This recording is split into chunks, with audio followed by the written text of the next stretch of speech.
Ukraina akan membentuk pasukan teknologi informasi Cyber Army. Pasukan ini dibentuk untuk memerangi penyusupan digital Rusia, kata Wakil Perdana Menteri Ukraina, Mikhailo Fedorov pada Sabtu, 26 Februari 2022. Seperti dikutip dari Reuters, Ukraina telah memanggil peretasnya ke bawah tanah untuk membantu melindungi infrastruktur penting dan melakukan misi mata-mata dunia maya terhadap pasukan Rusia. Reuters secara eksklusif melaporkan pekan lalu. Sementara lebih dari 7.000 personil tentara Amerika Serikat yang diaktifkan sebagai tanggapan atas invasi Rusia ke Ukraina akan bergabung dengan pasukan multinasional.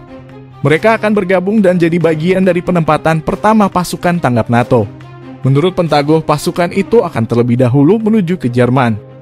Namun dapat menyebar ketika NATO menentukan di sektor mana mereka paling dibutuhkan.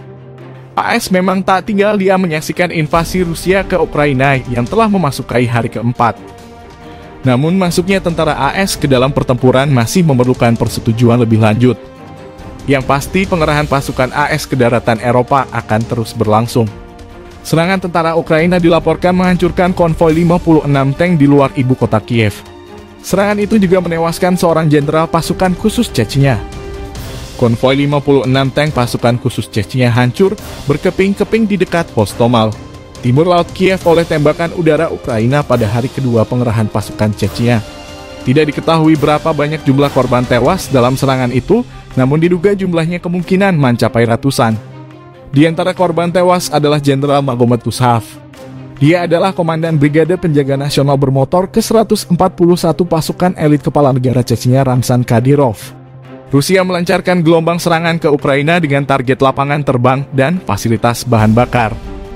Serangan ini tampaknya fase berikutnya dari invasi yang telah diperlambat oleh perlawanan sengit dari tentara Ukraina. Ledakan besar menerangi langit selatan ibu kota Ukraina, Kiev, pada Minggu 27 Februari 2022 pagi waktu setempat.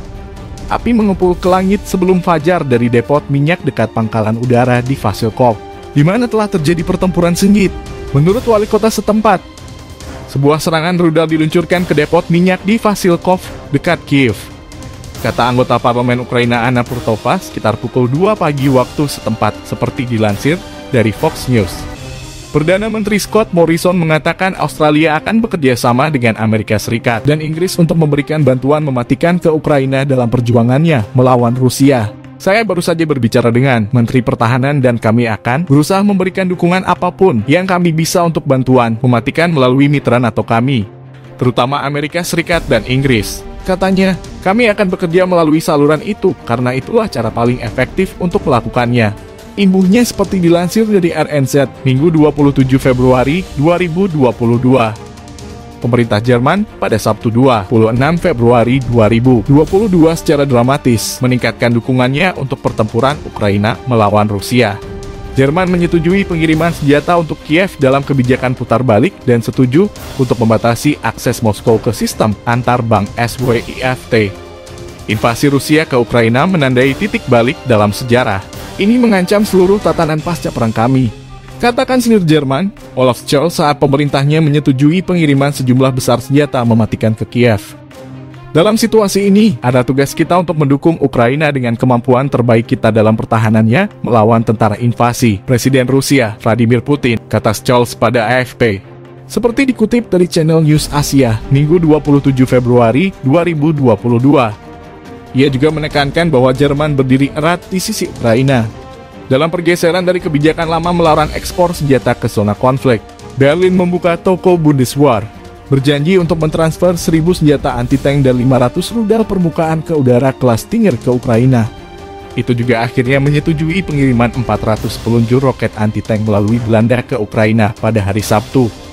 Peluncur anti-tank telah dibeli oleh Belanda dari Berlin dan oleh karena itu Den Haag meminta lampu hijau Jerman untuk menyerahkannya ke Kiev.